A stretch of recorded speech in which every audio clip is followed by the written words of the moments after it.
గోరెడ్డి వెంకన్న గారు. సార్ మాట్లాడడానికి అవకాశం ఇచ్చినందుకు ధన్యవాదాలు.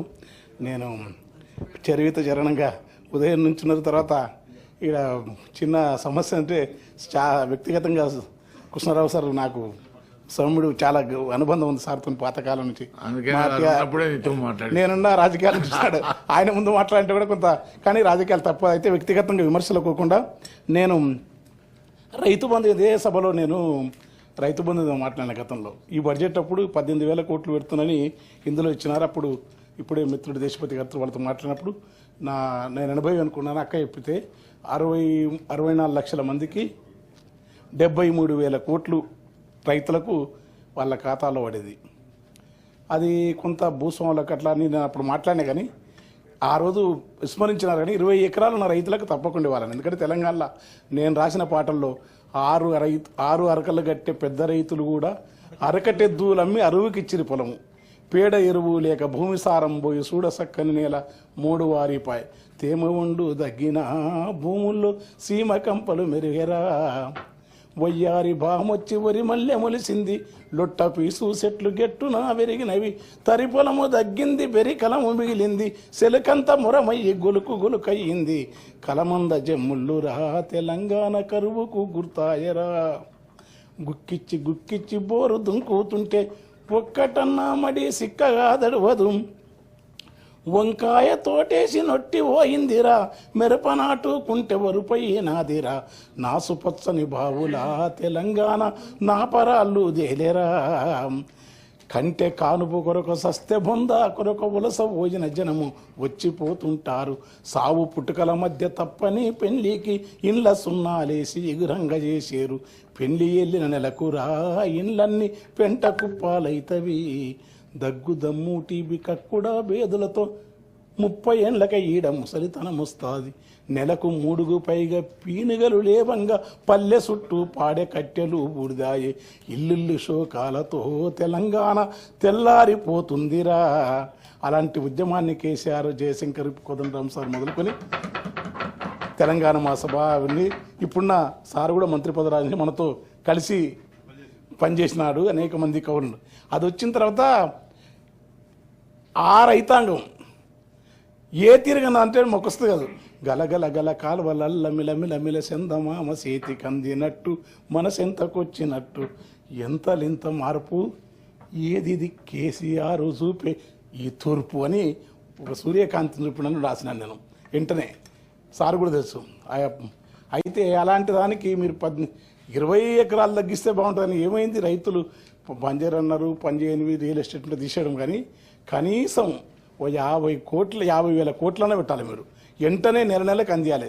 గ్రామీణ ఆర్థిక చిన్నాభిన్నం అయిపోయింది. రైతుల దగ్గర పైసలు ఉంటే రైతులు పెట్టుబడులు పెడితే వ్యవసాయం వచ్చేది. మిమ్మల్ని దేవుళ్ళు అనిపోడు సారు పథకాన్ని. ఎందుకంటే మీరు ఫస్ట్ ఏం రాసినారు, బాబాసాహెబ్ అంబేద్కర్ మాట చెప్పినారు, రాజకీయ సామాజిక ఆర్థిక న్యాయం అమలు చేసే పటిష్టమైన ప్రజాస్వామ్య దేశంగా చూడాలనుకోవడం. అందుకే రాజ్యాంగ నైతికత ఆయన పదే నొక్కి చెప్పాడని రాసినారు ఆర్థిక మంత్రి గారు. రాజ్యాంగ నిర్మాత సూచించిన నైతిక విలువలను సరిగా పాటిస్తూ మా ప్రజాపాలన. శ్యాంప్రసాద్ ముఖర్జీ జనసంఘు, అంబేద్కర్ ఏమో ఆ రోజుల్లో రిపబ్లికన్ పార్టీ. ఇద్దరు భిన్న భావజాలాలు ఉన్న వాళ్ళు.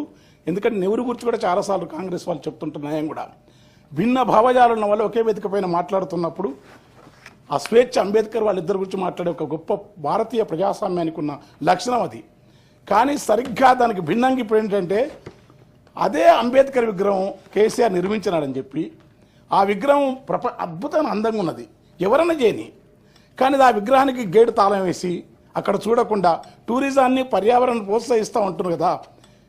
మన అభివృద్ధి కానీ, మన వికాసం కానీ, మన మార్కెట్ ఎకానమీ కానీ మనం చేసే అభివృద్ధి అవుతుందో అది మన సంతోషం, మన మానసిక వికాసానికి కూడా ఉంటుంది. దాంట్లో ఆర్థిక రాబడితో పాటు మానసిక వికాసం కదా. అంబేద్కర్ తాళం వేస్తే ఏమనుకోవాలి. ఎందుకంటే స్టాలిన్ గురించి ఈ సభలో చాలామంది పాలకపక్షం సభ్యులు చాలాసార్లు మాట్లాడారు.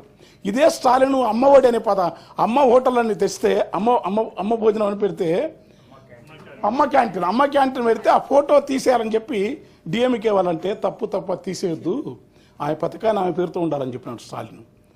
అంటే ఒక భిన్నాభిప్రాయం. అంబేద్కర్ విగ్రహాన్ని పెట్టినంత మాత్రాన, కేసీఆర్ తెచ్చినంత మాత్రాన మరి దానికి నేను ఆడిపోయినాక నా కళ్ళ నీళ్ళు వచ్చినాయి. ఎందుకంటే ఇదెక్కడి పద్ధతి? ఇదే తెలంగాణను ఎదపైన దిగులు బండ జరిగి బాధ తొలిగి ఎండిన సెలిమ నిండిన అనుభూతి కలిగినట్టు మార్పు వచ్చింది. ఇంతమందికి ఈ విధానం తెచ్చిన రాష్ట్రంలో మళ్ళీ రైతు బంధువుకు ఖచ్చితంగా నిధులు పెంచాలని కోరుకుంటూ, తర్వాత 2014లో 2 లక్షల మందికి ఉపాధి కల్పించే ఐటీ రంగం 2023 వచ్చే నాటికి 10 లక్షల మందికి పెరిగింది. అది కేటీఆర్ యొక్క అమెరికాలో ఉన్న ఆయన నాలెడ్జ్, ఆయన వికాసం, ఆయనకున్న డెప్త్. అది చాలా మామూలు విషయం కాదు. అది నేను చెప్పిన పత్రిక కాదు, అంటే నేను రాసిన ఈ రాజకీయ టీఆర్ఎస్ అనుకున్న పత్రిక మొత్తం ప్రపంచం అంతా శ్లాఘించింది. తర్వాత 2,41,275 ఎక్స్పోర్ట్స్ ఐటీ రంగంలో జరిగింది. ఇది ఐటీ రంగానికి ఇప్పుడు మొత్తం ఏంటంటే దాన్ని ఎవరు చేసినా మనం అనుభవిస్తున్నాం, దాన్ని ఇంత వేగం చేయాలి. దానికోసం కూడా పెంచాల్సిన అవసరం ఉంది. తర్వాత ఇన్ని నెలలుగా కాళేశ్వరం తప్పులో తిరిగినాయి. ఏ ప్రభుత్వం మొన్న జరిగింది కావాలని ఈ మినిస్టర్ కానీ వెంకటరెడ్డి కానీ వాళ్ళ బాధ కదా. కాళేశ్వరంలో జరిగింది, ఎవరు చూస్తారు? పొరపాటు జరిగింది, కానీ జరగటం అనేది ఏం జరిగింది, ఏముంది? శాస్త్రవేత్తలు అందరూ బాధ్యులు, ముఖ్యమంత్రి బాధ్యులనే కాదు. ఉన్నప్పుడు దాన్ని జరిగిన తర్వాత, ఎండాకాలం వచ్చిన తర్వాత ఆ కాళేశ్వరం నిర్మాణం చేసి ఆ నీళ్లను పంపే పని ఎందుకు చేస్తలేరు?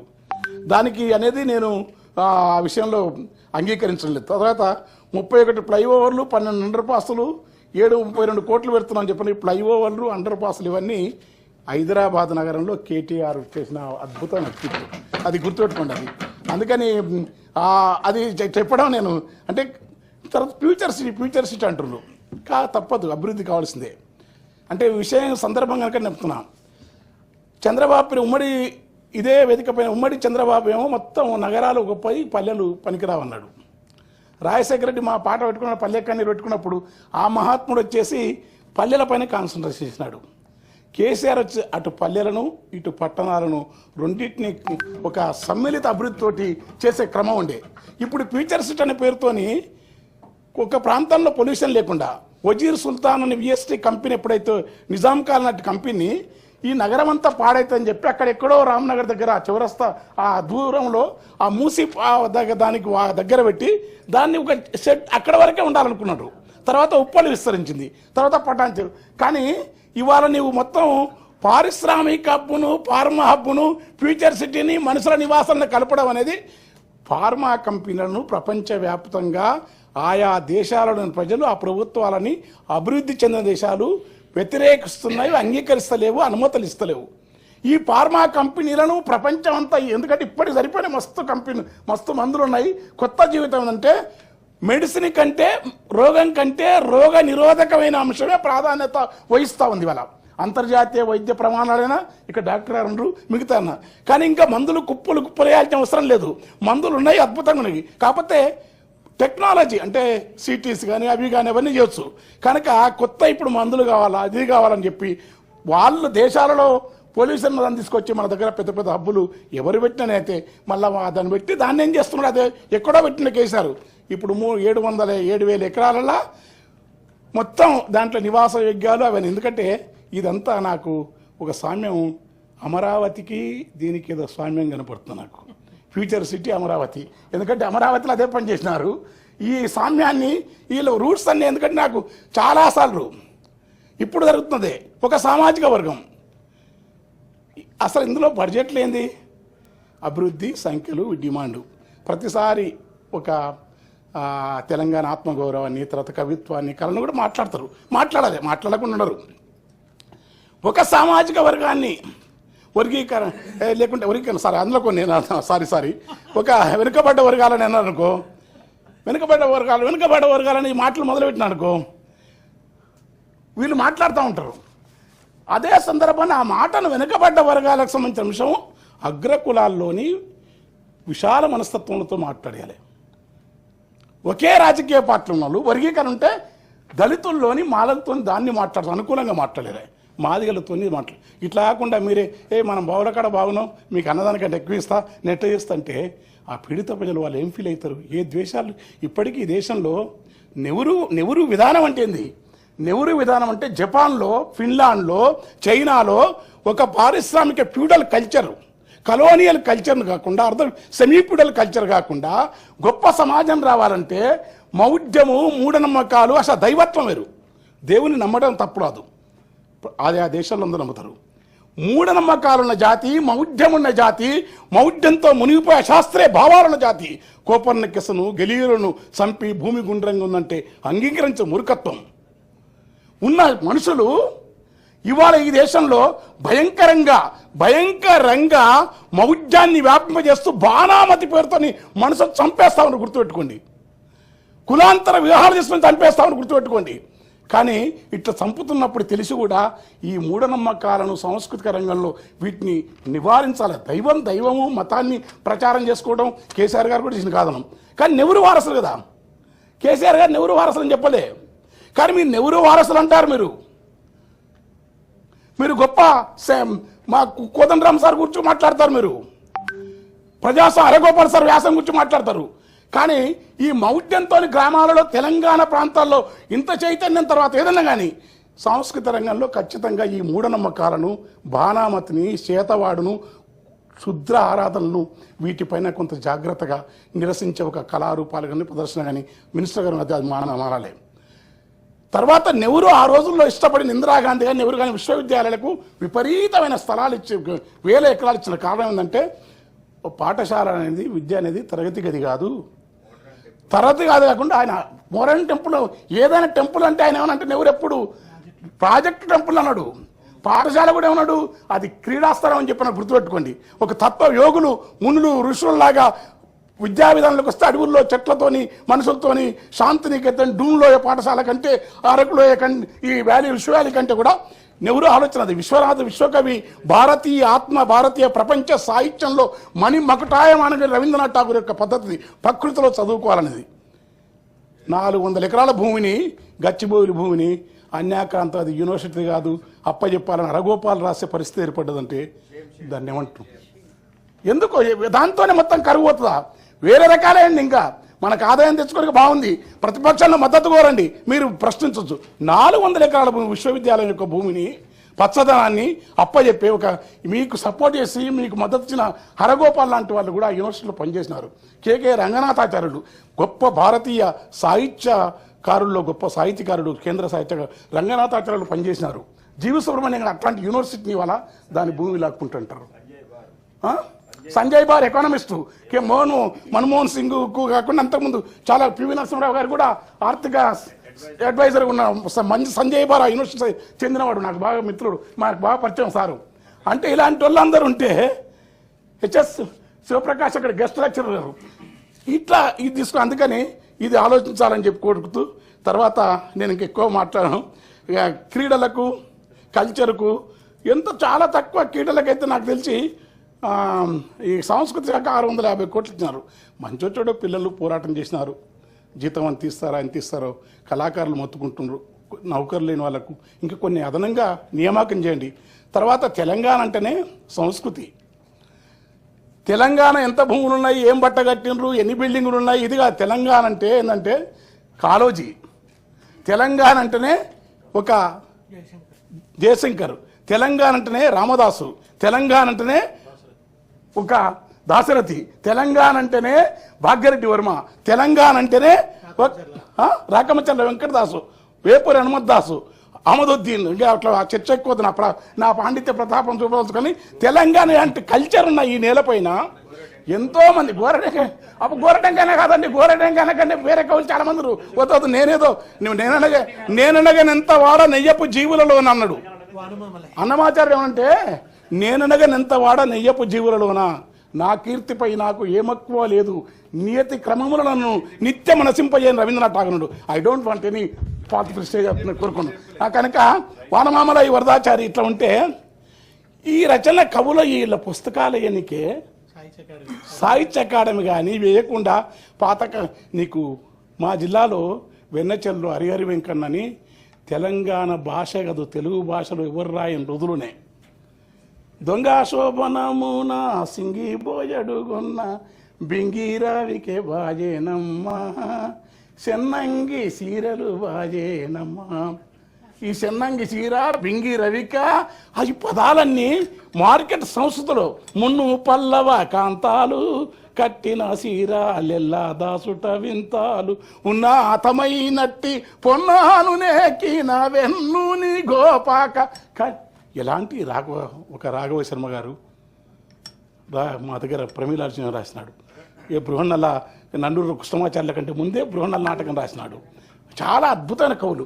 వీళ్ళందరి పుస్తకాలను సంస్కృతి శాఖ అంటే చాలా మంత్రులకి ఏంటంటే ఆర్థిక శాఖ, డబ్బులు. అసలు ఈ తెలంగాణ సమాజంలో సాంస్కృతిక శాఖ అనేది చాలా ప్రామాణికమైనది, గుర్తుపెట్టుకోండి. చాలా ఈ ఈ సంస్కృతి ఇది లేకపోతే నీవెంత జపాన్లో విపరీతమైన అభివృద్ధి అవుతుంది. జపాన్ వాళ్ళ కారణం అంటే అక్కడ సంస్కృతికి ప్రాధాన్యత ఇస్తారు. అక్కడ ఆల్టర్నేటివ్ కల్చర్ ఉంది. వాళ్ళు కన్ఫ్యూషియస్ తత్వమా, జెన్ కల్చరా, బౌద్ధ కల్చరా, వాళ్ళు ఏ సామాజిక సంస్కృతికి వెళ్ళిపోతారు. కానీ ఇక్కడ కేరళ అంతే. కానీ ఇక్కడ ఏమైందంటే మనకు సంస్కృతి అంటే దాని పట్ల మనకు భిన్న అభిప్రాయాలను కళాకారులు ఉండాలి, భిన్న రచనలు ఉండాలి. కళారంగానికి ఎక్కువ బడ్జెట్ కేటాయించాలని కోరుకుంటూ నేను అకాడమీకి డబ్బులు ఇవ్వాలి. చివరికంటే హరితారం ఒక పచ్చని నాకు ఊళ్ళో పోతే ఆ చుట్టుపట్ల పచ్చని పసరు గాలి పచ్చనైన పసరులంపే గాలి పల్లె నమిలేనే పిట్టెలు చెట్లు చిరునవ్వు వర్ణములు సాంద్రత గంధములు పున్నాగ దర్శన గన్నీరు పుల్జిరులు ఆకుపచ్చన లేత ఒకరి వాసన పూతలు గుబురుల కాతలు గురువందరుని పోతలు పరిమళ మొగ్గలు పల్లె బుగ్గన సుక్కలు పూసిన మొగలిపాదులు రేక అద్భుతమైన ప్రకృతి. తెలంగాణ అంటే ప్రకృతి, తెలంగాణ అంటే కల్చర్, తెలంగాణ అంటే ప్రజాస్వామిక సంస్కృతి, తెలంగాణ అంటే స్వేచ్ఛ. మీ నాదర్శకుడు తెలంగాణ అంటే ప్రజాస్వామిక భిన్నమైన భావాలకు రండి. భిన్నమైన భావాలు అంటే అంబేద్కర్ విగ్రహాన్ని దర్శింపజేయండి. మీకు విమర్శలే కాదు, నాకు ఇచ్చిన నన్ను పాప నాకు రేవంత్ గారు నేనంటే ఇష్టం. మా ఊరి పక్కన నాకు అవార్డు ఇచ్చినాడు, ₹1,00,000 ఇస్తే ఇస్తే ఇచ్చినా ఇవ్వకుండా నాకేం బాధలేదు. కానీ నాకు ఇస్తారని చెప్పి నేను ఏమనకుండా ఉంటా అంటే నేను తిడతంటలేను. నా అభిప్రాయాలు నేను చెప్పుకునే స్వేచ్ఛను కోల్పోయానుకో అంతకంటే అన్యాయం ఉండదు. కనుక విస్మృత కవులకు పెద్ద పెట్టేయాలి. ఆ ఇల్లు కూడా ఏంటంటే కేసీఆర్ కొంచెం ఎక్కడ జరిగిందో 1,00,000 ఇళ్ళు కట్టినారు, 70,000 ఇచ్చినారు, ఇంకా 20,000 ఇళ్ళు ఇవ్వాలి. ఆ ఇళ్ళ దాకా మీరు ఒక అదే స్థాయి లేకుండా కొంచెం ఆ ఇల్లు అంటారు దళితులకు ఇవ్వాలి. తర్వాత విపరీతంగా సోషల్ మీడియాలో భయంకరంగా రెచ్చగొడతాం చూస్తుంటారు మీరు. దాడులు జరుగుతూ ఉన్నాయి, గడబడలు జరుగుతున్నాయి, పోలీసులు చూస్తుంటారు, మర్యాదలు. ఏంటది పద్ధతి? ఏ మతాన్ని కూడా నేను రాముని ఇష్టపడతాను, అల్లా అంటే పూజించకున్న ఆరాధన ఉంటుంది, క్రీస్తుని ఇష్టపడతాను, బుద్ధ భగవాన్ని ఇష్టపడతాడు. ఎందుకంటే కోటిలింగాన శాతవాహనుల యొక్క రాజధాని కోటిలింగాల. క్రీస్తు పూర్వం 570 బుద్ధ భగవానుడు తన అక్కడి నుంచి ఉత్తరాభారతం నుంచి వచ్చిన తన జీవితకాలంలోనే తెలంగాణలో బౌద్ధం వెలసిల్లింది, జైనం వెలసిల్లింది. తెలంగాణ సంస్కృతి సహనానికి ఈనాటికి సహనం ఉందంటే కారణం అది. ఇన్ని డబ్బులు పెట్టినావు, యాదాద్రికి ఇన్ని ఇస్తున్నావు, ₹100 కోట్లు ఏదో ఇంకో దేవాలయం పెట్టినారు, మంచిదే, తప్పు కాదు. ఎందుకంటే ఇవ్వాల్సిందే. ఆ జిమ్మోవేటోళ్ళు కూడా ముస్లిం సోదరులకు ఇచ్చిన కరెక్టే. బుద్ధ భగవాను యొక్క విగ్రహం అక్కడ శిథిలాల్లో 2000 సంవత్సరాల క్రితం నాటి నాగార్జున కొండ కానీ కోటిలింగాల శిలాశాసనాలు కానీ. చరిత్ర అంటే బౌద్ధం కదా. చరిత్ర అంటే ప్రపంచంలో మతములలో అత్యుత్తమ మతం ఏందని ఒక సర్వే జరిగితే ఈ మధ్య వచ్చింది, మీరు చూడండి సోషల్ మీడియాలో బౌద్ధ మతం అని చెప్పినారు. బౌద్ధ మతం ఎందుకంటే పానాతి పాత వీరమన శిఖాపదం సమాధి అన్నీ ఆపుతాను నేను అంటే మందు తాగొద్దు, ఒకటి గుంజుకోవద్దు, ఒకరి నిమిషం పెట్టొద్దు, నీవు బతుకుతే రెండు బతకలేమన్నా మహోన్నత తత్వం. ఎత్ర ఆకారకృత తత్ర గుణాస్తే భవంతని మీరు అంటే ఆ బుద్ధుని యొక్క మోము చూస్తే సగం నేరాలు పోతాయి. గుర్తుంది, మీరు భూటాను వండి బుద్ధుడు విగ్రహాలు బుద్ధుని ఆలయాలు ఎక్కడో ఆ మనిషిలో ఈ యొక్క మత్సాలు పోతాయి, అర్షడ్ వర్గాలు అవుతాయి. సాక్షాత్ శంకరాచార్యుని కూడా జ్ఞానం వసుకున్న సిద్ధనాగార్జునుడు పుట్టిన మహోన్నతమైన శూన్యవాద తత్వాన్ని ప్రతిత్య సముత్పాద సిద్ధాంతాన్ని ఇచ్చిన నేలది సిద్ధనాగార్జునుడు. శంకరాచార్యునికి ప్రామాణికమైన జ్ఞానం ఇచ్చిన వాడు సిద్ధనాగార్జునుడు. సిద్ధనాగార్జున ప్రభావం ఉందా లేకున్నా అభినవతో పూర్ణాద్వైతుడు అసలు కాశ్మీర పండితుడు ఇక్కడి నుంచి వచ్చినవాడు.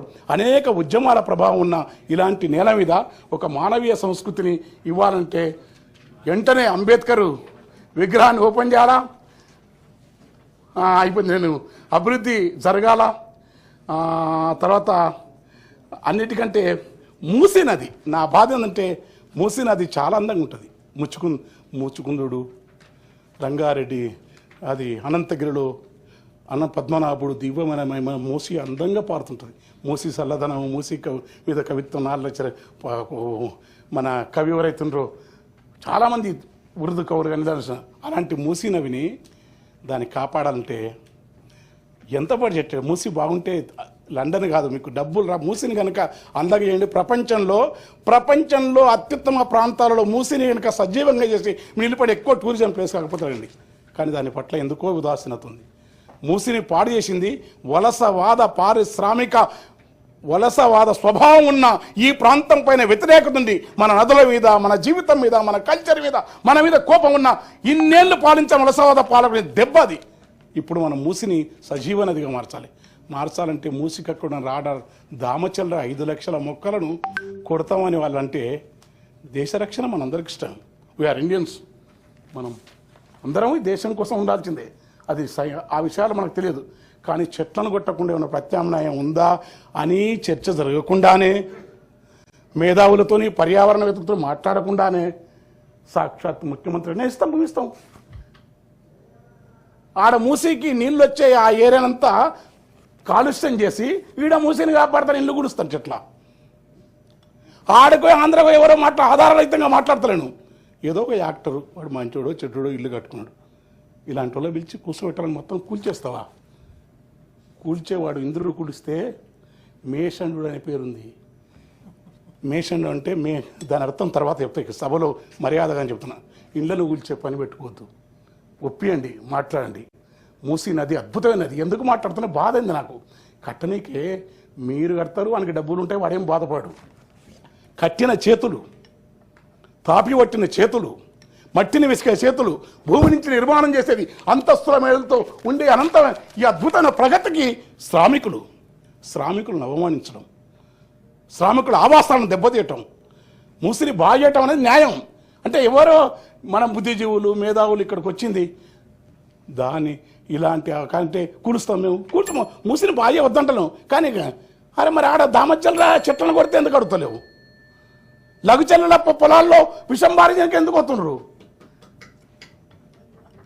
కనుక ఇలాంటివన్నిటిని చేసుకొని అయితే బడ్జెట్లో ఏ ప్రభుత్వం అయినా, నేను ఆ ప్రభుత్వాలను కానీ వ్యక్తిగతమైన విమర్శలు కూడా పేరు పెట్టి చేయను. నేను 3,04,00,00,900 మంచి బడ్జెట్ పెట్టినారు. మూలధనం ఉంటుంది, రెవెన్యూ రాబడి ఉంటుంది, రావాల్సిన అవకాశాలు ఎక్కువ ఉన్నాయి. అద్భుతమైన జీవితం. ఏదైనా బడ్జెట్లో ప్రశాంతత ఉండాలి. ముందు గుర్తుపెట్టుకోండి, భారతదేశం అంటే ఘర్షణలు అయితే, మతకాలాలు అయితే, కొట్లాటలు అయితే అంటే ఓడి రాడు. అది ముందు అక్కడే నార్త్ ఇండియన్ అక్కడ కొట్లాడుకోను. ఇక్కడ వచ్చి ఇక్కడ ఈ పంచాయతీలు పోయి ఉంటే రాజకీయ అధికారంలో మనం ఏ పార్టీని రాము. ఏ పార్టీ కానీ మీరే పోయి ముందే ఆడపోయి కూర్చొని ఇన్ని మాట్లాడి వస్తున్నవే. 41% మనకిచ్చే నిధులను మనం కట్టే జిఎస్టీ ఎంత, మనం వచ్చే ప్రత్యక్ష పరోక్ష పనులు ఎంత, నీకు తిరిగిస్తున్నది ఎంత, ఇన్నిసార్లు పోయి మీరు ఆయనతోని కలిసి వస్తున్న బడేబాయి క్యా బోల్ రా? ఎవరు అడగాలి బడేబాయిని? ఎవరు అడగడానికి ఏమవుతుంది? ఎక్కడంటే చిన్న ఎక్కడైనా సరే స్టాలిన్, మీరు చెప్పినారు 100 సార్లు, స్టాలిన్ లివడ్డాడు ధిక్కరించి. నా భాష మీద, నా హిందీ మీద, నా హృదయాన్ని ఒక మాట్లాడితే ధిక్కరించినాడు. ఏం చేసుకుంటావు వేసుకొని చెప్పి తమిళనాడు. అందుకనే అది ఆధిపత్యాన్ని ధిక్కరించే క్రమంలో, ఉత్తరాది ఆధిపత్యాన్ని ధిక్కరించే క్రమంలో అది బలోపేతంగా నిలబడి గుర్తుపెట్టుకోండి. అందుకే తమిళనాడు వాళ్ళ ఆల్టర్నేటివ్ కల్చర్ ఉంది. కనుక మరి మీకు ప్రజలు అద్భుతంగా కేసీఆర్ని గెలిపించిన ప్రజలంటే మామూలు ప్రజలు కాదు. ఇక్కడ గుర్తుపెట్టుకోండి, ఉద్యమాల నుంచి వచ్చిన ప్రజలు 12,000 మంది నెత్తురుతోని తడిసిన నేల ఇది. గుర్తుపెట్టుకోండి, మధ్య చెట్లకు మాటలు నేర్పి, ఉద్యమానులకు యుద్ధం నేర్పి, గడీల నుండి జులుమును తరిమిన గెరిల్లా దాండు పోరాట యోధులు నడిచిన ప్రాంతం. భీమిరెడ్డి నరసింహారెడ్డి తన సమస్తాన్ని ప్రజలకు అందించి నిజాం నవాబ్ మీద నాగలెత్తి పోరాటం మోహనత రావినారాయణ రెడ్డి తన 500 ఎకరాలు ప్రజలకు ఇచ్చినాడు. గుర్తుపెట్టుకోండి, మిగతా ప్రాంతం ఇక్కడ కులం ఉండదు. ఇక్కడ మనుషులు వేరు. సర్వదేవ భట్ట రామనాథం ఒక బ్రాహ్మణుడు మొత్తం తన ఆస్తిని ప్రజలకు ఇచ్చినాడు. ఉప్పల మనసులు బిలాంగ్స్ టు మాదిగా 4 సార్లు ఎమ్మెల్యే, 3 సార్లు ఎమ్మెల్యే, చెప్పులు ఉట్టుకొని బతికినాడు. ఇక్కడ సంస్కృతి వేరు, ఇక్కడ జీవితం వేరు. ఇలాంటి నేల మీద, ఇలాంటి నేలపైన జులుము జరుగుతూ ఉంటే అహంకారం జరుగుతూ ఉంటే, పెత్తనం జరుగుతూ ఉంటే ఎవరిని ఎట్లకెళ్ళి పెట్టుబడులు వస్తే ఎట్లా మీ బడ్జెట్ వస్తుంది, ఎట్లా మానవ జీవితం సుఖమయంగా ఉంటుంది? దీన్ని ఆలోచించాలని కోరుకుంటూ మీరు, ఎందుకంటే మీరు చెప్పిన మీ విధానంలో ప్రజాస్వామ్యం, ప్రజల పాలనక మరి అన్నప్పుడు అలాంటి నాలాంటి, ఎందుకంటే నేను మీతో ఉన్నాను అని పిలవకండి. చాలామంది అరగోపాల్ సార్ లాంటి వాళ్ళు మాట్లాడండి, ప్రజాస్వామిక వాళ్ళతో మాట్లాడండి, సమస్యలను మీరు పరిష్కరించరు. కానీ ఒకరిని గేసి ఒకరిని తీస్తాం, ఒకరి విధంగా ఇది ఈ పద్ధతి ఎత్తున ప్రజలకు అంతిమంగా మన అభివృద్ధికి, మన నేలకు, మన తెలంగాణ నేషన్ ఒక జాతి, ఇది గుర్తుపెట్టుకోండి.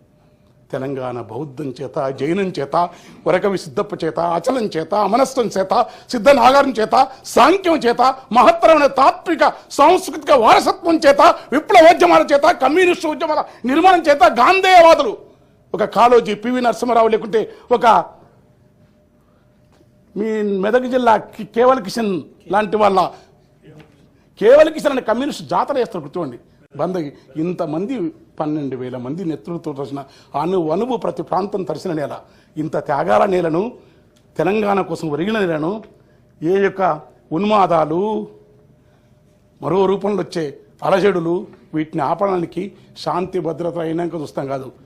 మీరు ఇంకా 10,000 పెట్టినా పెట్టండి, 10,000 కోట్లను పెట్టినట్టు ఎక్కువ పెట్టండి, కానీ ముందే జరగకుండానే ముందు ఆపే కఠినమైన పారదర్శకమైన పాలన అందించి తెలంగాణ ముఖ చిత్రాన్ని అద్భుతంగా ఉంచండి.